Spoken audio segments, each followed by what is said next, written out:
Bom dia. Bom dia. Espero que estejam bem dispostos, que tenham dormido bem. Estou feliz, dizem que o que é bom acaba depressa, por isso também há uma parte de mim que está um bocadinho triste. Encontrei uma jovem ali atrás que estava a chorar.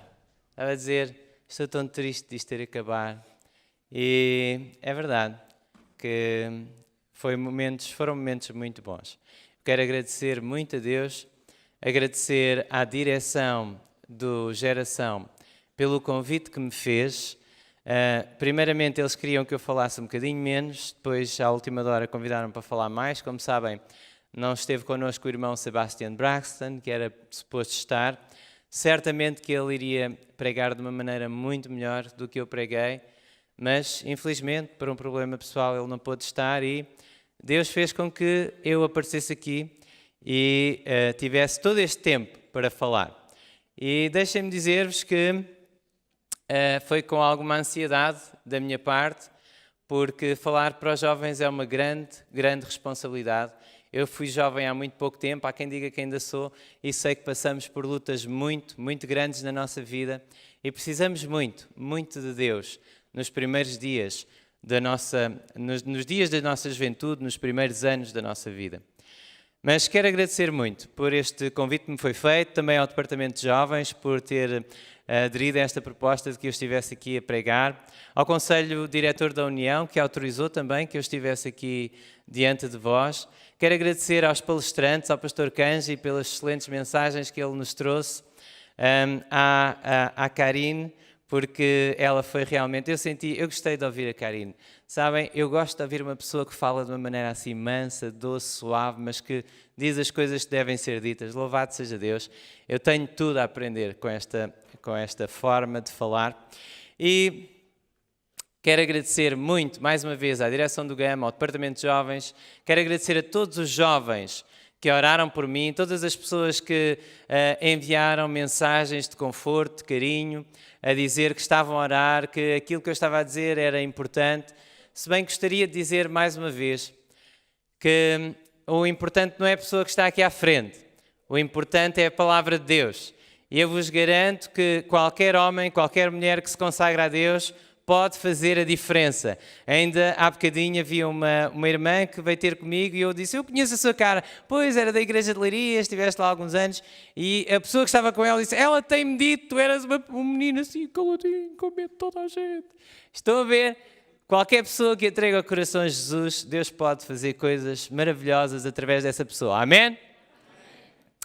E aquilo que eu mais orei, acreditem ou não, aquilo que eu mais pedi ao Senhor Jesus durante estes dias foi que, de alguma forma, que só Ele consegue e sabe fazer, mas de alguma forma, e quero agradecer também aos meus irmãos das minhas igrejas que estiveram a orar por mim e eu pedi-lhes que eles orassem, eles oraram nesta direção, de alguma forma, Deus que é todo-poderoso, Ele consegue agarrar nos olhares e nos corações das pessoas que estão a ouvir as mensagens aqui à frente e removê-los do homem ou da mulher que está a falar aqui à frente e fixá-los em Jesus. Amém? Isso é a coisa mais importante. Podem esquecer de mim, dos outros palestrantes, daqueles que fizeram seminários, uma palavra de gratidão a eles também, porque sei que foram excelentes pelos testemunhos que os jovens me deram e aquele que eu assisti foi excelente. Obrigado a eles. Mas Deus tem o poder de tirar os vossos olhares e as vossas mentes e os vossos corações do humano e de fixá-los no divino. Isso é a coisa mais importante. E por isso eu gostaria de orar convosco, mais uma vez, antes de falar, para que Deus, com grande poder, coloque os vossos corações no sítio certo e coloque os vossos olhares no sítio certo, para que as fraquezas e as expressões humanas que saem sempre, qualquer pregador é imperfeito, eu sou muito, as fraquezas e as expressões humanas imperfeitas não vos impeçam de ouvir o Espírito Santo. Amém? Vamos orar? Vamos inclinar as nossas cabeças e vamos orar. Pai nosso que estás nos céus, é tão bom podermos estar juntos para que o teu nome seja santificado em nós. Obrigado, Senhor, pelas mensagens que chegaram até nós durante estes dias. Obrigado pela saída missionária. Obrigado pelos momentos de oração, por ver jovens a rasgar o seu coração diante de Ti. Obrigado pelas lágrimas de arrependimento que pude assistir. Obrigado pelas almas que nas suas casas assistiram a este programa e oraram e choraram e sorriram connosco também. Obrigado, Senhor Jesus, por todo o bem que Tu fizeste nesta Convenção JA e também Geração Adventista em Missão. Obrigado pelas mãos que se deram, colocando de parte as suas diferenças, porque Te amam a Ti e amam os Teus jovens em Portugal e em outras partes do mundo. Obrigado, querido Jesus, porque Tu nos amas tanto e em breve vens buscar a cada um de nós para o reino celestial que nos estás a preparar. Obrigado, querido Jesus, porque sofreste aquilo que nunca chegaremos a compreender plenamente, para que cada um de nós possa um dia estar face a face contigo. Graças, Senhor, porque ainda queres falar aqui com poder. Que o meu eu não se interponha, que nada em mim, nem naqueles que estão a ouvir aqui neste auditório e nas suas casas, que nada, Senhor, nada impeça que o Espírito Santo abençoe cada um de nós segundo as nossas maiores necessidades. A Ti, ó Pai, que entregaste o Teu Filho Jesus por nós, eu suplico o derramamento da chuva serôdia, como nos foi prometida na Tua palavra, pelo nome, pelos méritos e para a glória de Cristo Jesus. Amém. Amigos, há alguns anos atrás, não muitos, eu estava no Algarve, era pastor de 4 igrejas e um dia à tarde, um sábado à tarde, fui visitar uma família que eu amo muito. Não amava, eu amo muito, ainda amo muito essa família. Falamos muito menos agora, porque agora já não sou pastor da igreja deles, eles estão muito longe.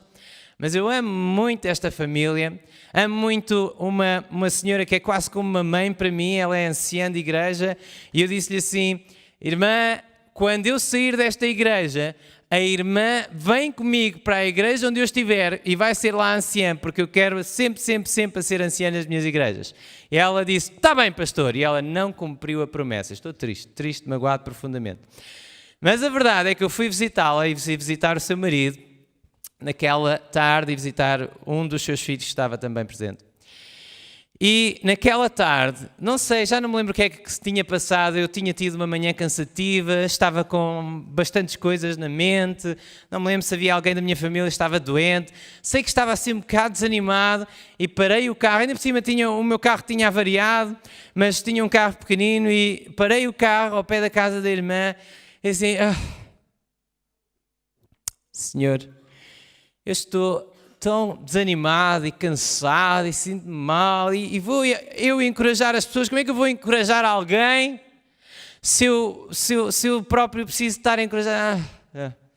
Mas orei, pedi: Senhor, por favor, dá-me as palavras, dá-me o amor, o carinho, ajuda-me a esquecer o meu cansaço e os meus problemas por amor a estas pessoas.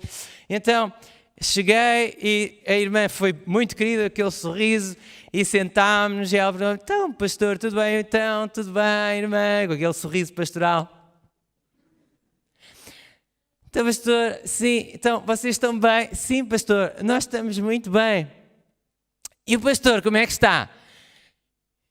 E sabem que mais? Os cristãos devem dizer a verdade, amém? Mas eu não sei o que é que se passou comigo, saiu da minha boca assim umas palavras diferentes daquilo que eu tinha dito no carro a Deus. Eu disse assim: cada dia melhor.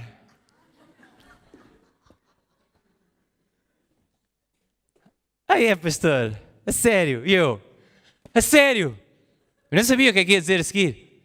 Mas Deus é tão bom, a Bíblia promete assim: naquela mesma hora vos será ensinado o que vos convenha falar. porque naquela mesma hora vos ensinará o Espírito Santo aquilo que vos convenha falar. Amém?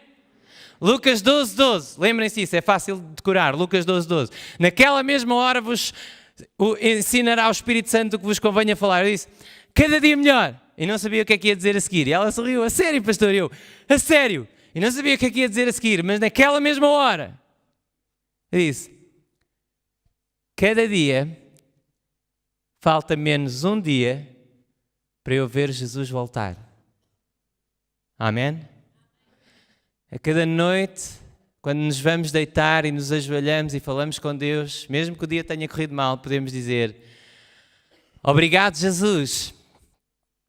Falta menos um dia para eu te ver voltar nas nuvens do céu. Amém? Menos um dia. E quando acordamos de manhã podemos dizer, Senhor, obrigado, falta menos uma noite. Menos uma noite para eu te ver a voltar nas nuvens do céu. A cada hora que passa, nós podemos dizer, Senhor, obrigado, falta menos uma hora, menos uma hora. A cada minuto que passa, podemos dizer, Senhor, falta menos um minuto. Quando nós estamos apaixonados é assim. Eu conheci a Soliane num acantonamento de evangelização. Não posso dizer que foi amor à primeira vista, porque ela namorava com outro rapaz e eu, durante esse ano, depois namorei com outra rapariga, mas no segundo ano do acantonamento de evangelização nós vimos outra vez e foi amor à segunda vista. Mas foi fatal, foi tremendo. Aquilo foi assim, tchan. Numa semana começámos a namorar, foi quando ela disse que não queria namorar com mais ninguém e eu disse não quero namorar com mais ninguém. E Deus, e nós, não consigo resistir. E passámos uma semana juntos, uma semana, e ela depois teve de ir para os Estados Unidos e eu tive de ir para Colonge, para a França, onde estava a estudar, e depois passámos um ano longe um do outro, e depois casámos. Pessoas loucas, completamente doidos, varridos da cabeça.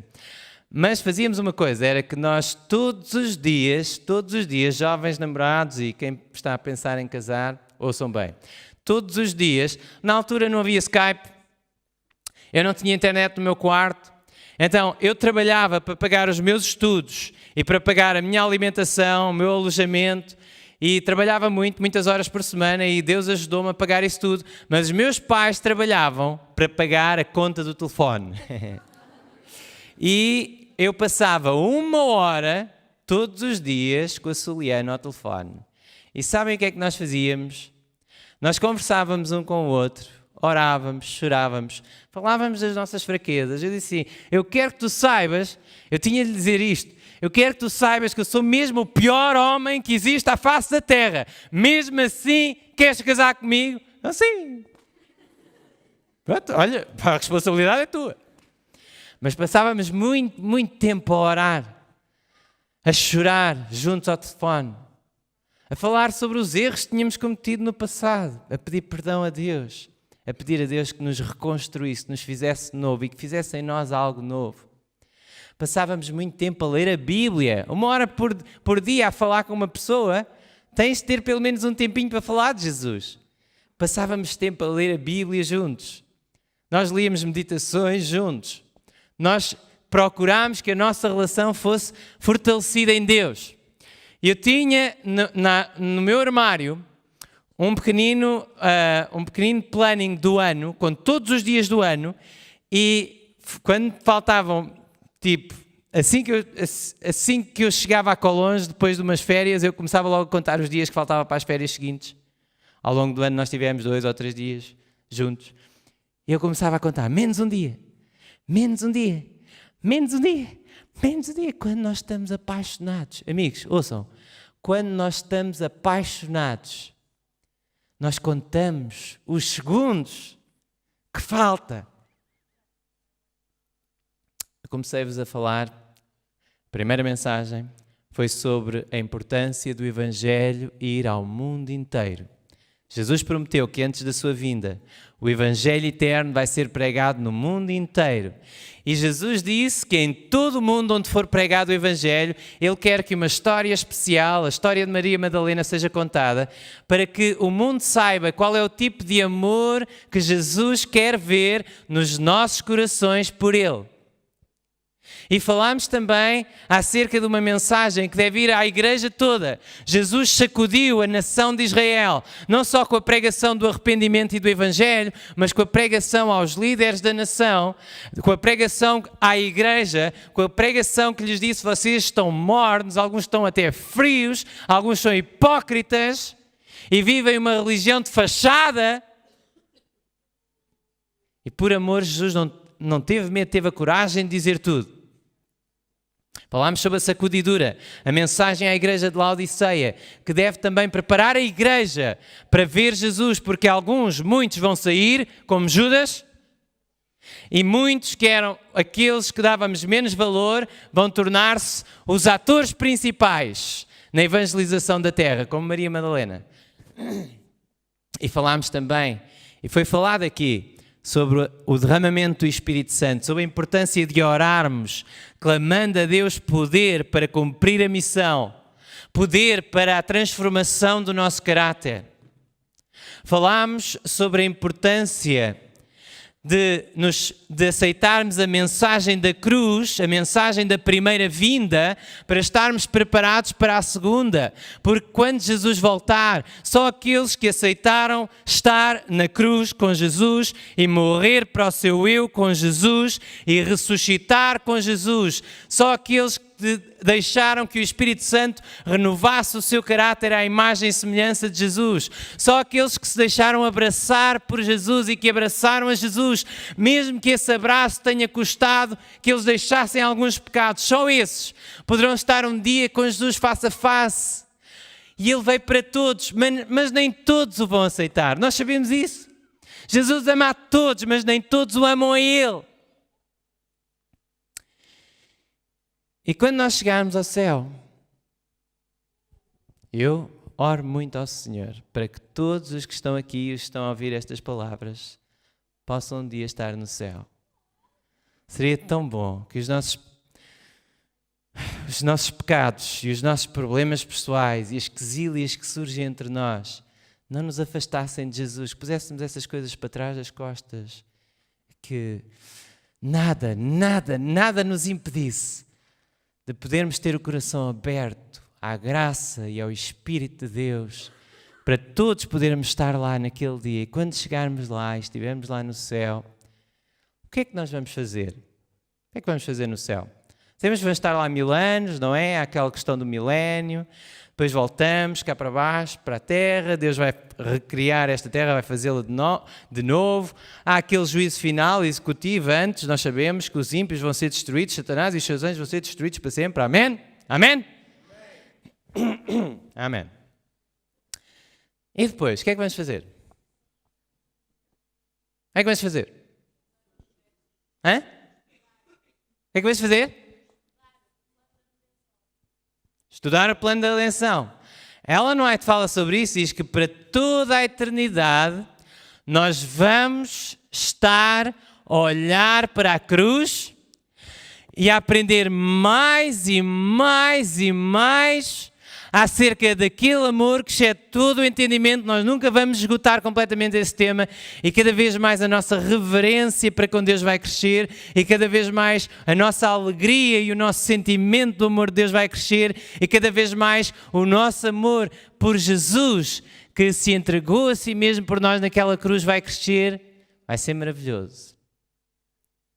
Vai ser maravilhoso. Sabem qual foi a primeira coisa que Jesus fez depois de ressuscitar? Qual foi a primeira coisa que Ele fez? Qual foi a primeira coisa que Jesus fez depois de ressuscitar? Depois de ter morrido na cruz do Calvário por todos nós, qual foi a primeira coisa que Ele fez?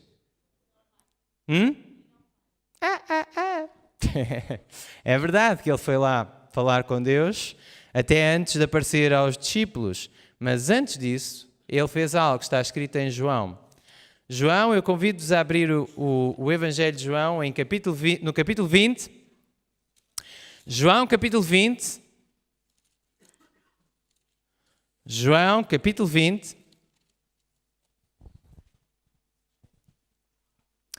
João, capítulo 20. E vamos ler a partir do verso 11 ao verso 18. Eu vou ler João, capítulo 20.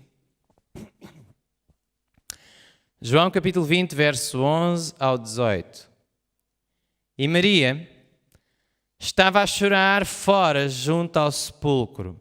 Maria tinha ido ao sepulcro, foi a primeira a chegar lá, viu que a pedra tinha sido removida, foi a correr, falou com Pedro, falou com João, eles foram a correr e João era mais novo, chegou lá primeiro, mas teve medo.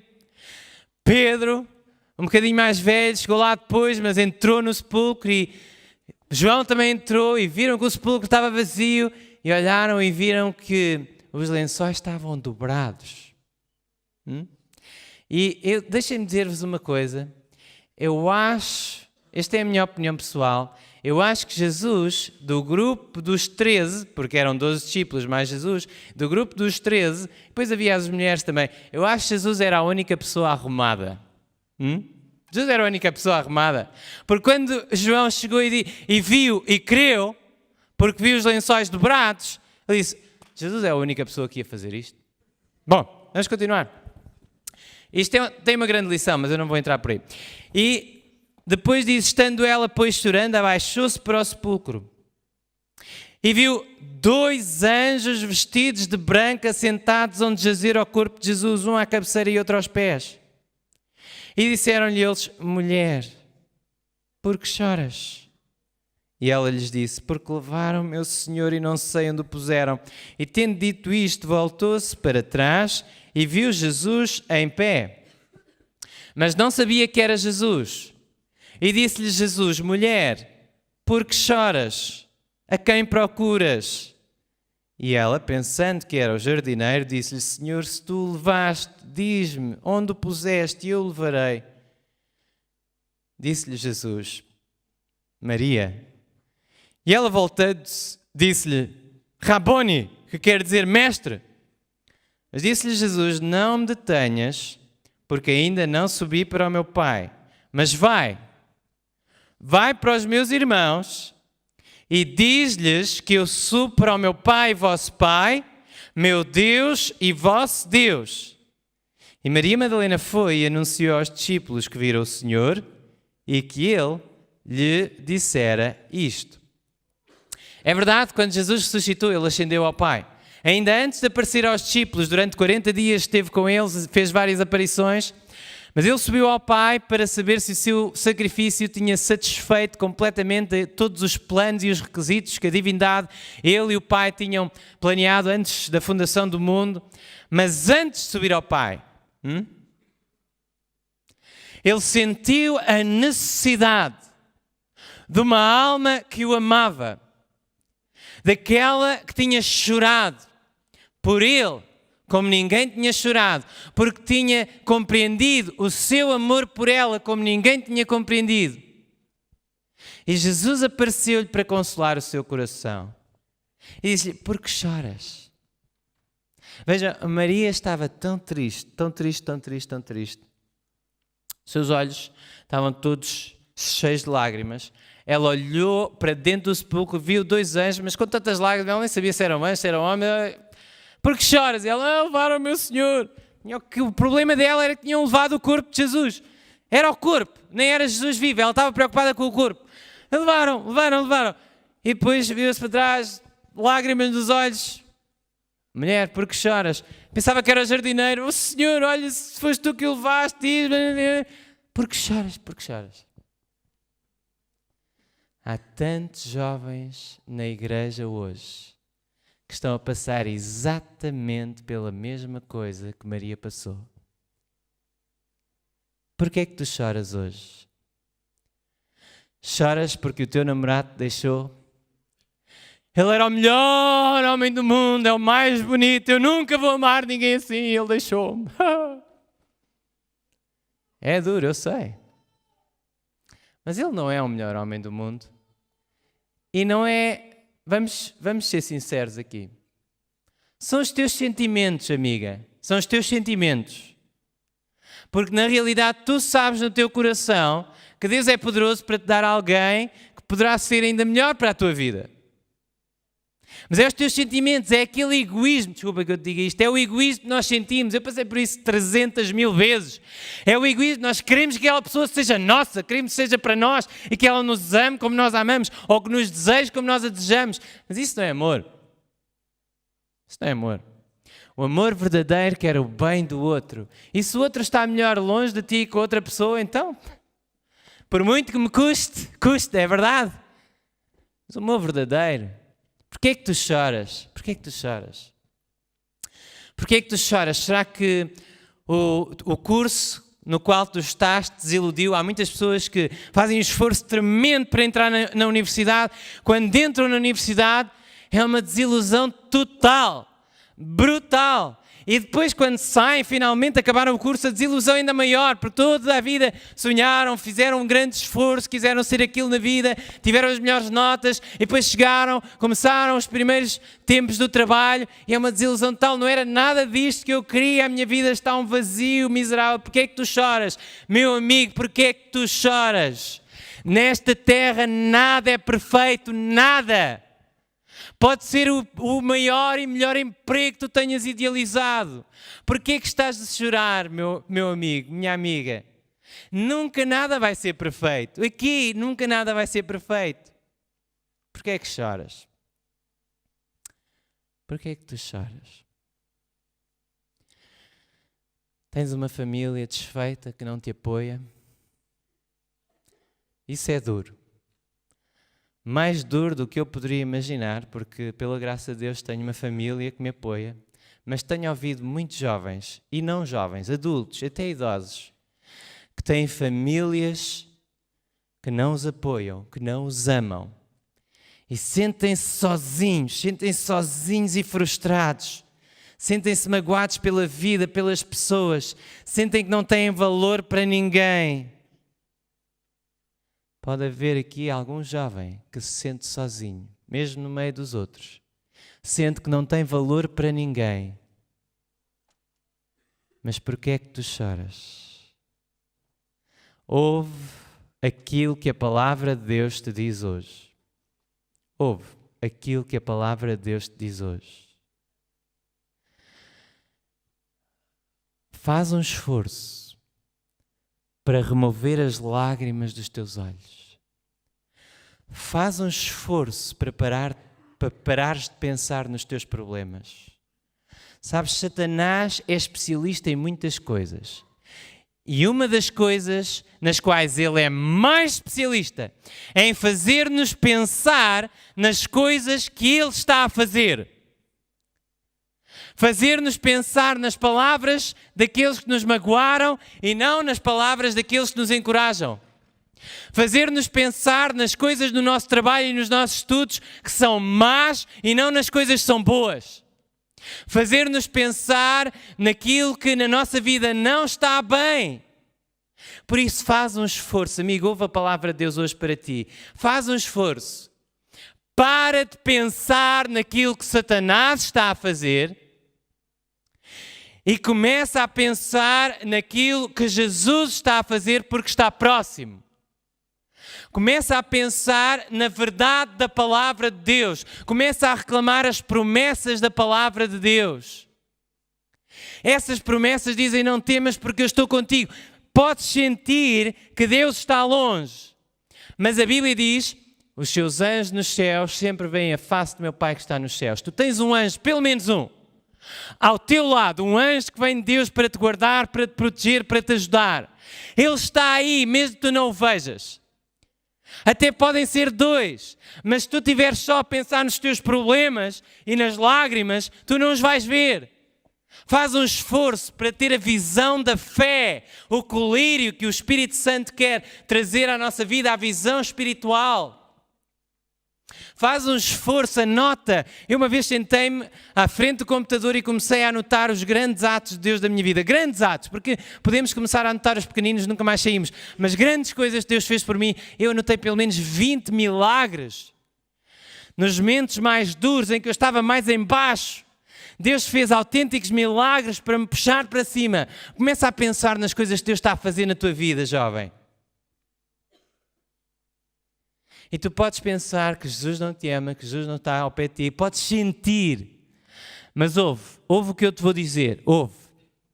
A fé não é sentimento. O justo viverá da fé, não dos teus sentimentos.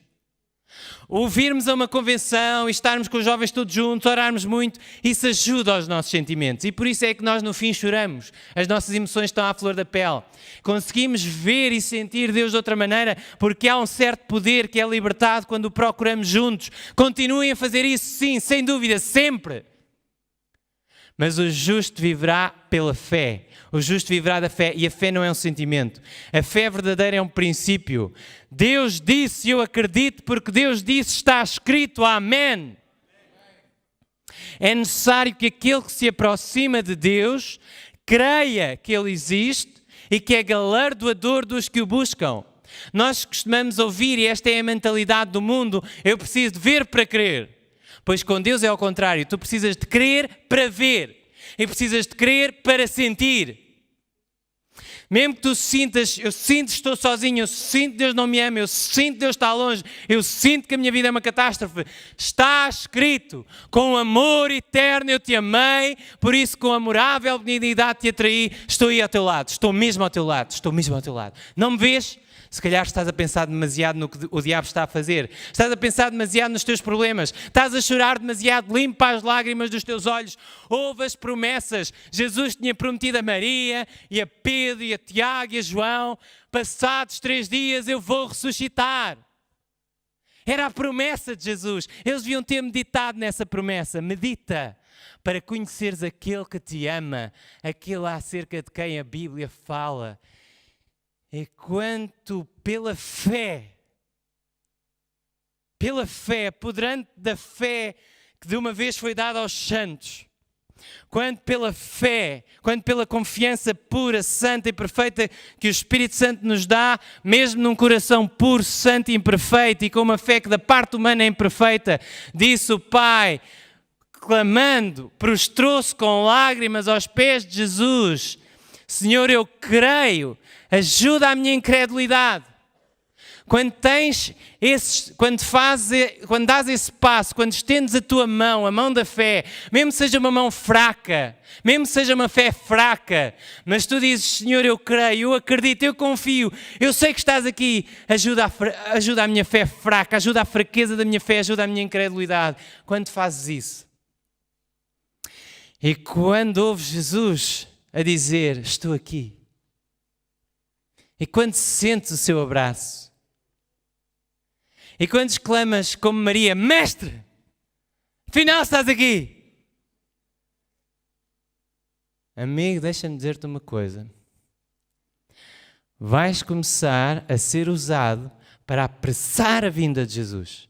Podemos apressar a vinda de Jesus, sim ou não? A Karine disse aqui à frente, e podemos, sim ou não? Onde é que isso está escrito? Na Bíblia. Amém. Oh, temos aqui alguém iluminado. Claro que é na Bíblia. Amém. Vamos a 2 de Pedro. 2 de Pedro, capítulo 3. 2 de Pedro, capítulo 3. 2 de Pedro, capítulo 3. 2 de Pedro, capítulo 3, verso 12. Vamos começar com o verso 11. Havendo, depois de parecer todas estas coisas, o mundo a desfazer-se, que pessoas vos convém serem santo trato e piedade. Verso 12. Aguardando e que... Há versões que dizem apressando-vos. Quer dizer, vocês tenham pressa. Mas na minha versão, se eu remover as palavras que estão em itálico, e eu fui ver no grego e realmente o que diz é aguardando e apressando a vinda do dia de Deus em que os céus em fogo se desfarão e os elementos ardentes se fundirão. Como é que nós podemos apressar? A Bíblia diz que podemos apressar é porque podemos apressar. Como é que podemos apressar a vinda de Jesus? Como? Quando é que Jesus vai voltar? É quando o Evangelho foi pregado no mundo inteiro. Deus deu-te a ti uma missão. Jesus disse a Maria, Maria, Vai e diz aos meus irmãos, tenho uma missão para ti. Esquece as tuas lágrimas, esquece os teus problemas. Eu estou vivo, Maria. Eu estou ao teu lado, mesmo quando tu não sentes e não vês. Esquece os teus problemas. Esquece, vai, sai. Vai com poder. Vai nesta tua força, disse Jesus a Gedeão. Vai e diz às pessoas que eu estou vivo e que eu sou um Deus vivo, que fez algo por ti, que te deu uma história para tu contares. Vai e diz lá fora quão bom é estarmos juntos em oração, para que os outros também se unam em oração. Vai e diz-lhes como é bom estudarmos a Bíblia, para que os outros estudem a Bíblia. E vai e diz-lhes como é bom partilharmos o Evangelho, para que os outros partilhem o Evangelho. Tens uma história para contar, agora vai e conta essa história. Deus tem uma missão para ti e isso vai apressar a vinda de Jesus. Aliás, isso vai ajudar-te a ti a te preparares para a vinda de Jesus. Se viermos a Filipenses capítulo 1, verso 6, é uma promessa que nós muitas vezes reclamamos e pregamos na igreja. Filipenses 1, verso 6, diz assim: tende por certo isto mesmo, que aquele que em vós começou a boa obra, a aperfeiçoará até ao dia de Jesus Cristo. Amém? Deus começou uma boa obra em nós, Deus começou a renovar o nosso caráter e até ao dia de Jesus, essa obra será aperfeiçoada e quando Ele voltar pela sua graça, por aquilo que Ele fez por nós, vamos estar prontos. Amém? Se nos entregamos todo o coração, vamos estar prontos. Temos de confiar nisso. Amém? Temos de ter essa certeza, a certeza da vida eterna. Mas o apóstolo Paulo escreveu estas palavras aos crentes em Filipos que entravam nas condições do verso 5. Cada promessa na Bíblia tem a sua condição, ou muitas promessas da Bíblia que são condicionais, precisam que nós cumpramos as condições para que elas aconteçam, para que Deus as possa cumprir. E diz o verso 5 que o apóstolo Paulo, ele diz no verso 3, dava graças a Deus todas as vezes que se lembrava dos filipenses, fazendo sempre com alegria oração por vós em todas as minhas súplicas, pela vossa colaboração no Evangelho, desde o primeiro dia até agora. Quer dizer que na realidade Deus prometeu aperfeiçoar o caráter daqueles que o abraçaram de tal maneira que abraçaram também os seus propósitos e a sua vontade para a sua vida e para este mundo e que agora estão a colaborar no Evangelho. Nem toda a gente pode pregar aqui à frente, mas toda a gente pode orar pelo pregador. Nem toda a gente pode ir para a África, mas toda a gente pode colaborar nessa obra com os seus dízimos e as suas ofertas. Talvez nem toda a gente consiga dar estudos bíblicos, mas podemos acompanhar alguém que está a dar um estudo bíblico e orar pela pessoa e orar por aquele que está a receber o estudo bíblico para que possa aceitar a palavra de Deus. Deus tem imensas coisas para tu fazeres. Deus não quer que tu sirvas as pessoas imitando outro ser humano, a não ser imitando Jesus. Deus não quer que tu o sirvas com dons que Deus não te deu. Deus quer que tu o sirvas com os dons que Ele te deu. Alguns vão lá para fora sem medo nenhum. Outros ficam a orar por aqueles que vão lá para fora, mas os dois são importantes. E para aqueles que estão a colaborar de alguma forma. Os filipenses não estavam a fazer o que o apóstolo Paulo estava a fazer, mas estavam a colaborar com a sua obra. E para aqueles que estão a colaborar com a obra da proclamação do Evangelho, Jesus promete, o teu caráter vai ser renovado. Porque quando nós nos preocupamos com alguém, quando nós estamos interessados na salvação de outro, algo acontece em nós. Ellen White escreveu, está escrito, livro Fundamentos da Educação Cristã, página 207. Eu digo isto muitas vezes nas minhas pregações, se calhar alguém aqui já ouviu. Já disse em acampamentos com jovens. Mas é uma citação que eu gravei aqui no meu coração, porque tem um sentido profundo em relação à nossa missão. Diz assim: os que quiserem ser vencedores, Fundamentos da Educação Cristã, página 207, ok? Os que quiserem ser vencedores, Jesus prometeu o céu àquele que vencer.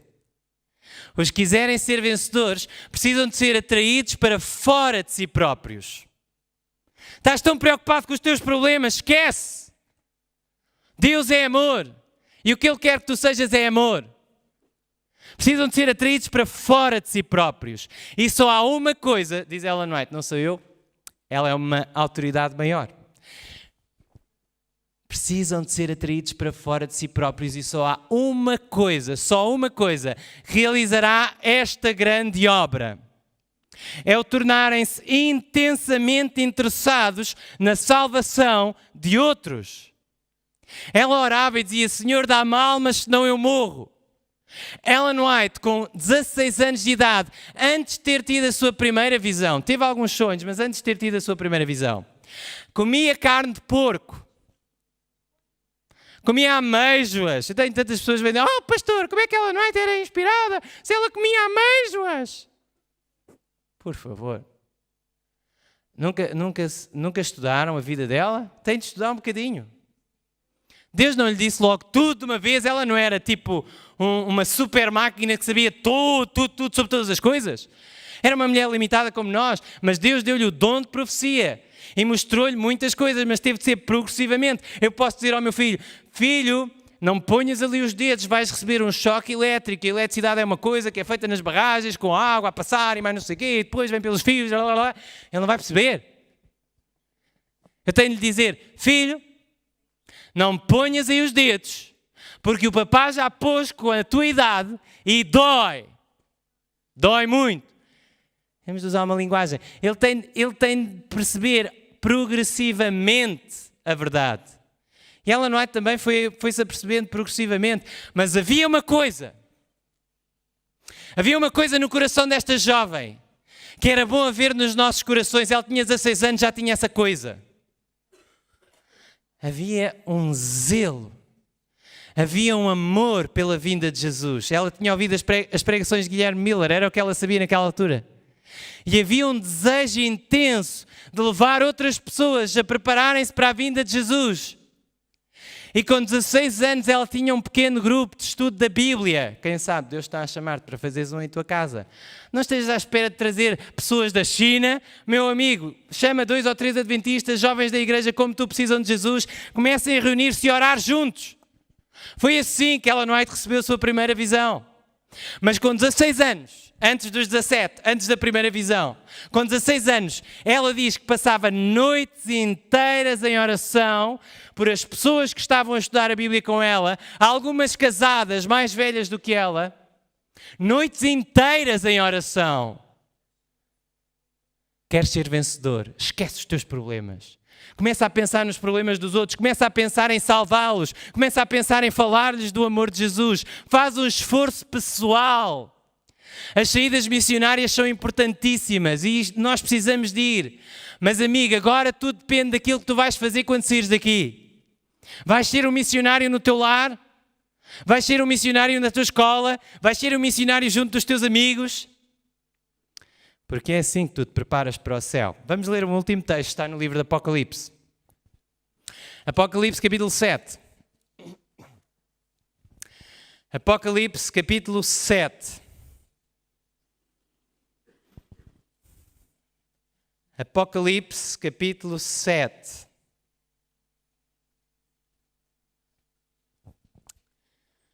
A partir do verso 9. Texto maravilhoso. É a palavra de Deus.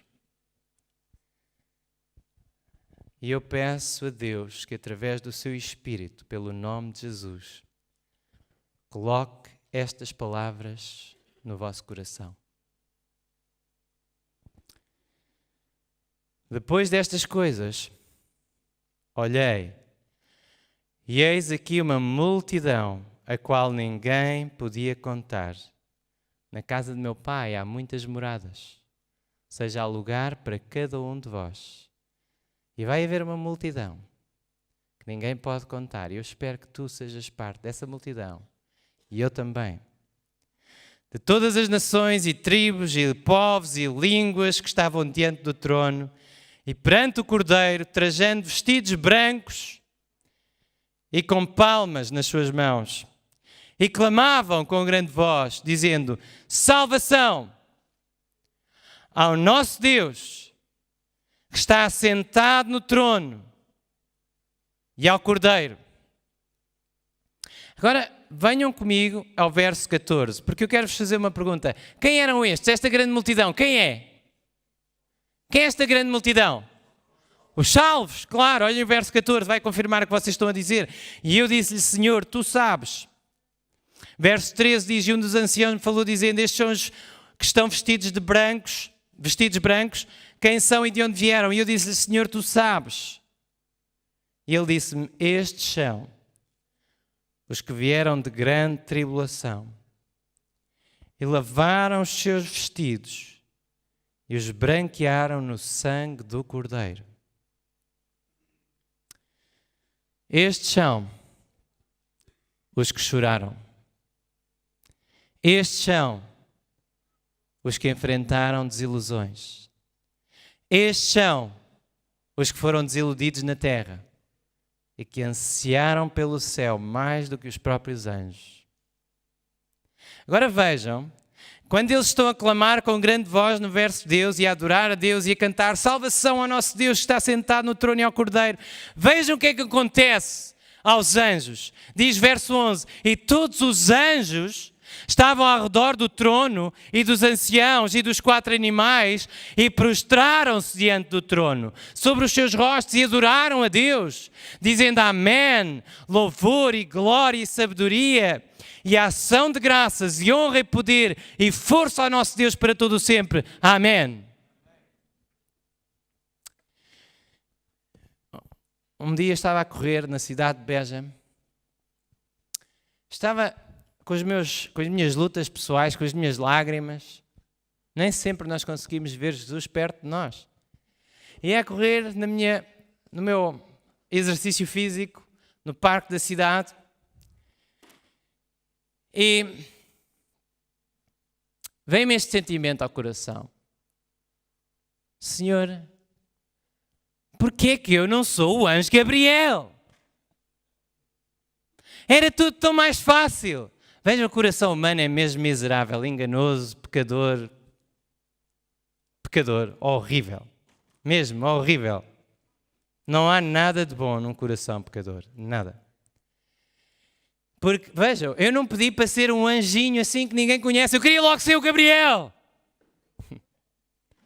Mas havia outra coisa no meu coração que me fazia querer ser o Gabriel. Não era só para estar lá em cima, ser visto pelos outros anjos. Não, é que o anjo Gabriel está tão perto de Jesus. O anjo Gabriel nunca pecou. Uma vez perguntei à minha mãe: mãe, o que é que tu mais queres fazer quando chegares ao céu? Eu já sei o que é que eu quero fazer, eu quero voar.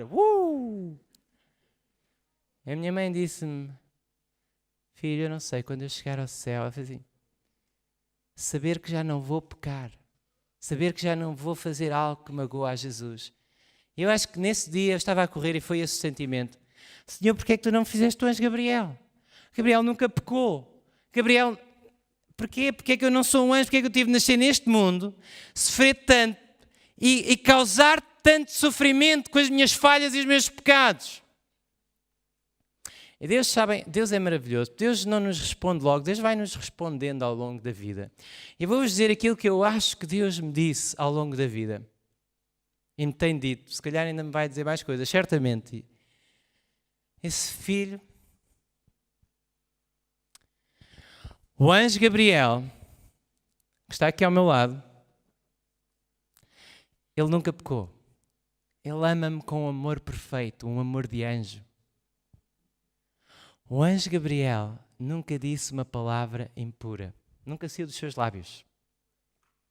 O anjo Gabriel, se ele pregasse numa convenção de jovens, ele não era excêntrico como tu. Ele não dizia nenhuma palavra desalinhada. Ele sabe os versículos da Bíblia todos de cor. Não esquece um. E o anjo Gabriel nunca namorou com quem não devia ter namorado. O anjo Gabriel nunca me desiludiu. O anjo Gabriel ama-me e eu amo o anjo Gabriel. Mas filho, será que tu hoje também consegues acreditar que eu te amo a ti? Sabes, eu fiz por ti aquilo que nunca fiz pelo anjo Gabriel. Por ti, na pessoa do meu filho, eu deixei o meu trono. Por ti, na pessoa do meu filho, eu tornei-me um homem. E para toda a eternidade, o meu filho Jesus vai ter esta limitação de se ter tornado homem e de manter-se num corpo humano. Por ti eu chorei, eu transpirei gotas de sangue. Por ti eu ofereci a minha própria vida sobre a cruz do Calvário para te mostrar que se fosse possível ao Deus Todo-Poderoso do Universo deixar de viver para as suas criaturas viverem, Ele estaria disposto. Por ti eu mostrei um amor que nunca mostrei por nenhum anjo. Porque tu és especial e valioso, precioso para mim, filho.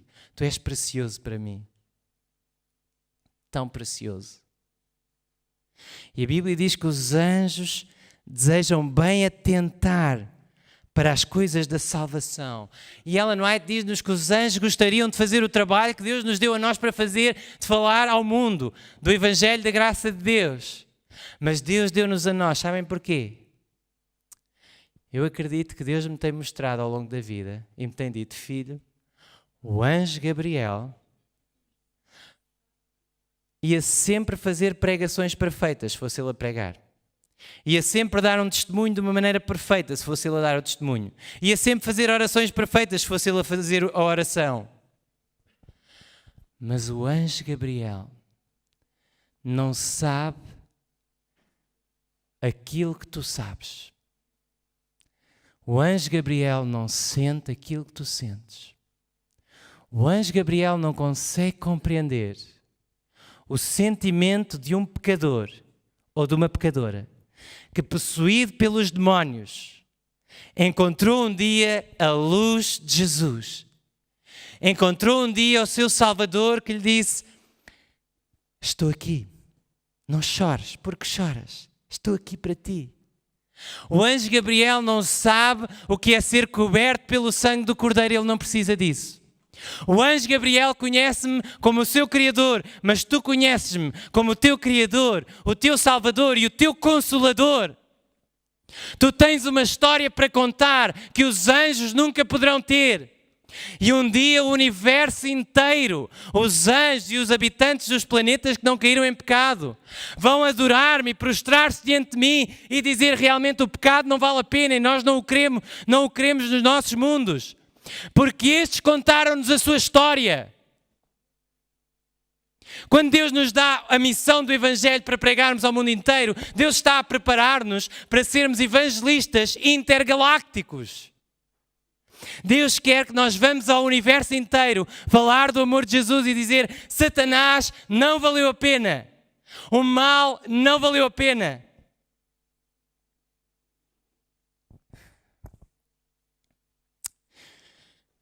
Quando eu estava indeciso se havia de estudar teologia ou não, eu estudei psicologia durante 2 anos.